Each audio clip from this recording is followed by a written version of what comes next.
तर विधान परिषदेमध्ये सत्ताधाऱ्यांनी सतेज पाटील यांची फिरकी घेतली। सतेज पाटील काही काळ सभागृहाबाहेर गेल्यामुळे उपस्थित नव्हते। अशामध्ये लक्षवेधी रद्द करावी अशी फिरकी शंभूराज देसाई यांनी घेतली। शंभूराज देसाईंकडून सतेज पाटलांचा भावी विरोधी पक्षनेता असाही उल्लेख करण्यात आला। बाहेर जाऊन सेटलमेंट करून आला तसं वाटलं मला। सतेज पाटील साहेब बाहेर तुम्ही काय करून आला त्याच्याबद्दल जरा सगळ्यांना उत्सुकता आहे। बरं झालं का खोडके समाधान? फक्त कॉफी प्यायलेत ते, बसा खाली। चला, ही कुठली पद्धत आली? सरकार पक्ष तुम्ही अधिवेशन चालवायचं असते, आम्ही विरोध्यांना चालवायचं नसते असं।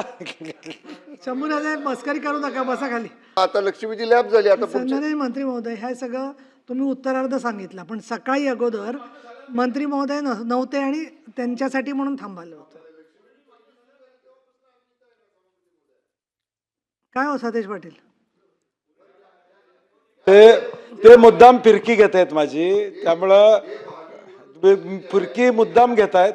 होऊन जाऊन दे, तुमचाच प्रश्न आहे, तुम्ही लक्ष।